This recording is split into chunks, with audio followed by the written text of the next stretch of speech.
आइए।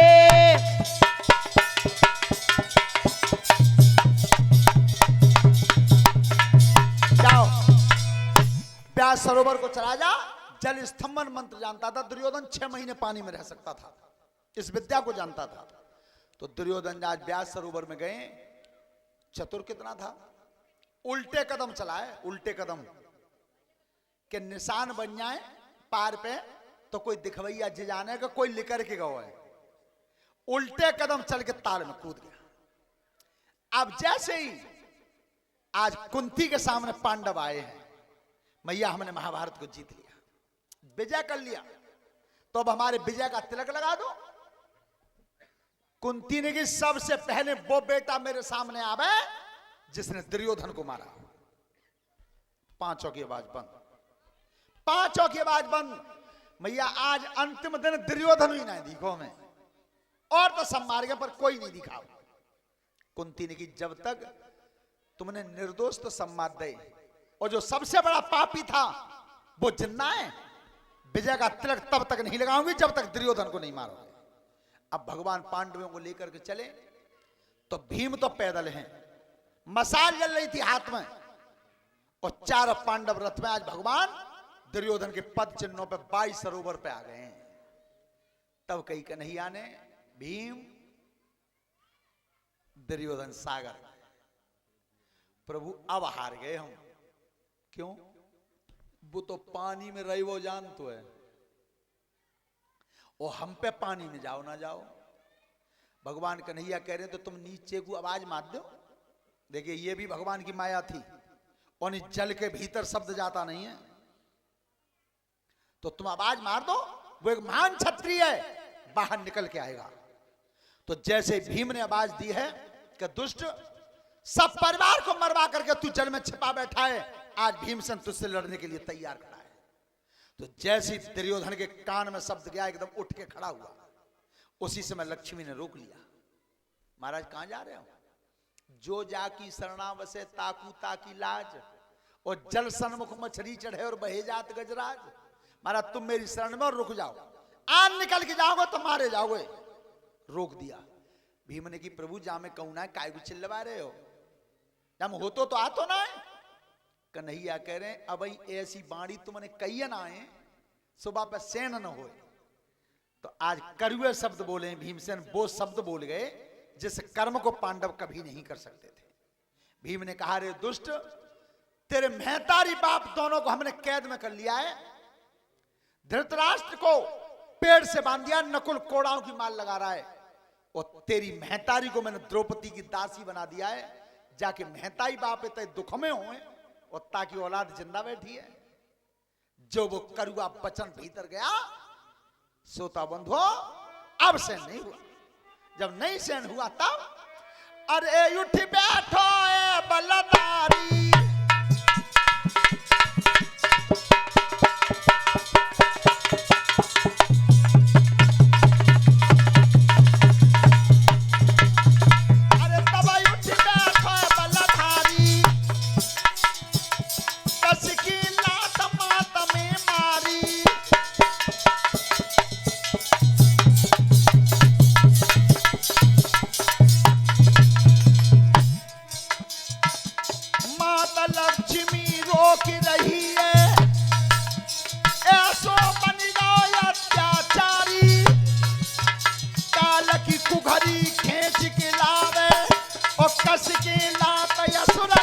लक्ष्मी में लात मार दी।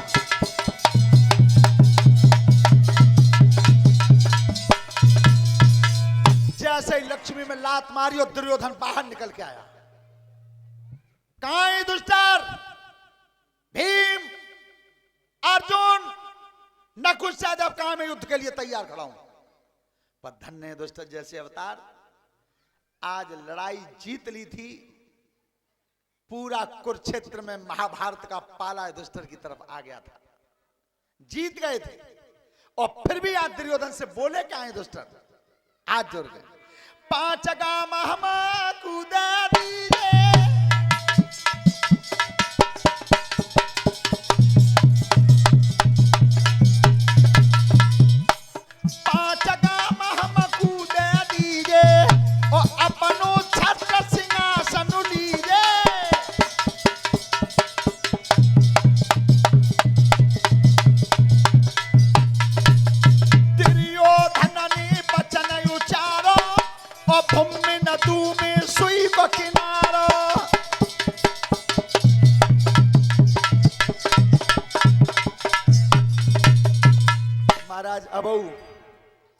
अब वो लड़ाई है, तुम मेट लो, 5 काम दे दो, हमें राजधानी के मालिक तुम ही।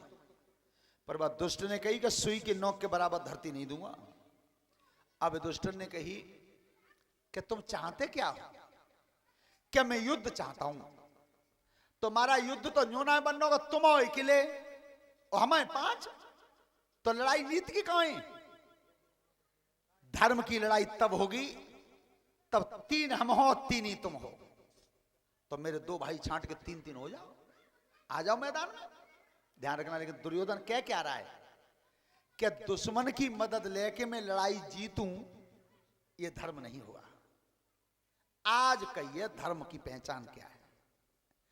तब कही दुष्ट ने, अरे दुष्ट, तू धर्म शब्द को बोल रहा है तो तू जानता है कि धर्म की परिभाषा क्या होती है? पर दुर्योधन, आज तेरे मुखार बिंद ते धर्म शब्द निकला जरूर, लेकिन बहुत देर हो गई। क्या बोले दुष्टर? अरे आई तो याद धर्म की, आज अंत समय पे आई, और जे याद पहले आई जाती तो होती नहीं लड़ाई। अरे होती नहीं लड़ाई भैया, होती नहीं लड़ाई, और जे याद पहले आ जाती तो होती नहीं लड़ाई।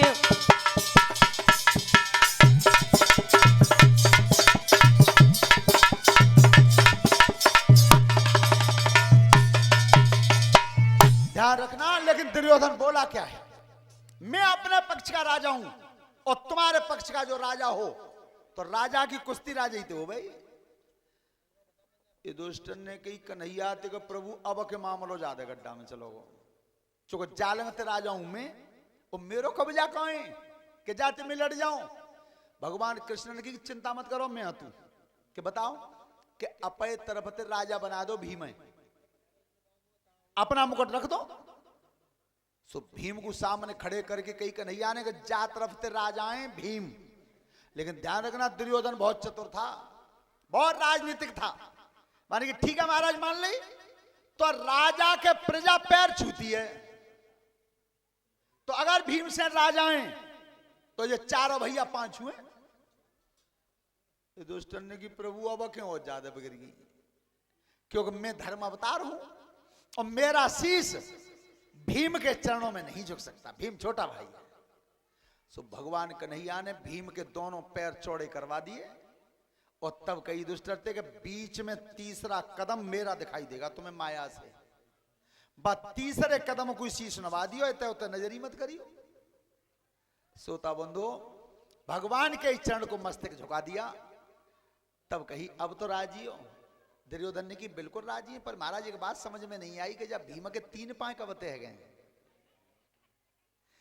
कन्हैया ने जो इशारों करके देखी सो वो माया हटा दी, वो 2 ही चरण रह गए, माया हट गई, 2 ही पैर रह गए। तो आज भीम का और दुर्योधन का जब गदा युद्ध हुआ, अंतिम युद्ध है वो ही, तो जिसमें भीमसेन गदा का वार करते थे तो सीना पर लोहे जैसी आवाज आती थी बिल्कुल, और उधर से दुर्योधन वार करता था तो भीम के शरीर में तो खून की धार आती थी संग। तो भीम कुन्हा के बैठे जाते धरती पे। जब दोनों तरफ से गदाएं चल रही थी, तब पीछे बलराम खड़े हैं और इधर कृष्ण और अर्जुन खड़े हैं। तो अर्जुन ने कही, प्रभु जा आज भाई लड़ाई में जीते हो को कौन जीतेगा?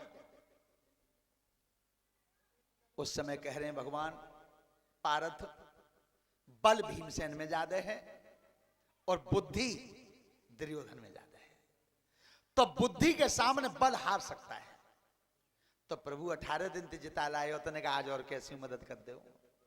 बिल्कुल भीम भैया देखो दबत आ रहे हो। तो अब पीछे दोनों कोई गुरु है, दुर्योधन के वो भीम के बलराम।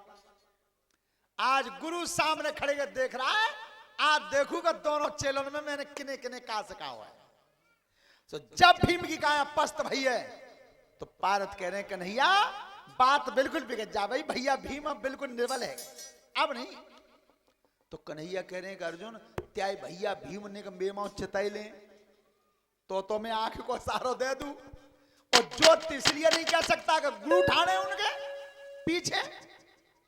तो ये देखिए अबे वो तुम देखियो दो मल्ल अखाड़े में लड़ रहे हो और एक उन्हें कमजोर ना पत तो फिर वो दिखवैया ना देखा तो कोई यही कह देगा कुश्ती पर बरे छोड़ो। तो जब भीम की काया पस्त भाई अब कन्हैया मां ध्यान क्या अरे तब करी दो श्याम सारो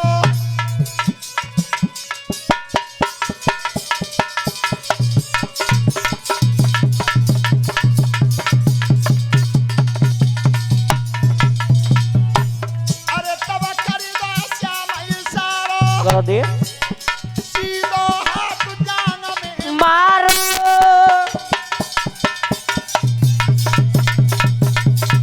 बाहर ठाकुर पीछे जवाब दिए भैया भीम बहुत अच्छे लड़ रहे हो, सही बता रहे हैं, इतनी लड़ाई बढ़िया मैंने कबू ना देखी पर इशारा दे दिया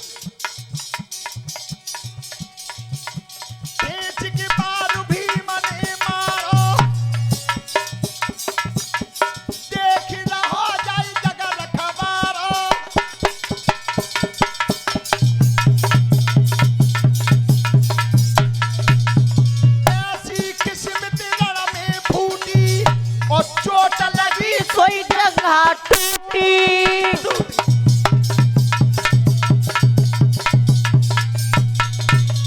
जैसे ही घुमाए के चोट भीम ने मारी जांग में, जांग टूट गई, धरती बगर गई। पीछे बलराम ठाड़े, बलराम ने कि भीम खड़े हो लो। बोलिए गुरुदेवता गदा की लड़ाई तुम्हें किन्ने सिखाई? क्या गुरुजी तुमने? तो फिर मैंने बाको नेमू बताओ हो तुम्हें कि गदा की चोट कहां मारी जाते हैं? भीम बोले गुरुजी कमत्ती ऊपर मारी जाते हैं। तो कमत्ती ऊपर मारवे को जब नियम है तो नीचे के नके कहते मारी है। जो बलराम ने आंखें निकारी और जो क्रोध बढ़ होए तब कहिए क्या अरे जब आ जाओ पांचों भैया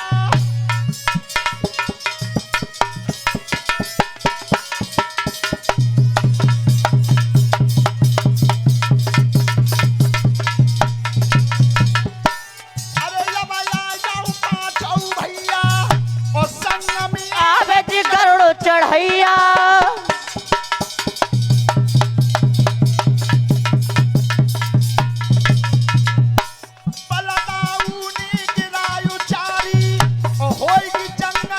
मेरी तैयारी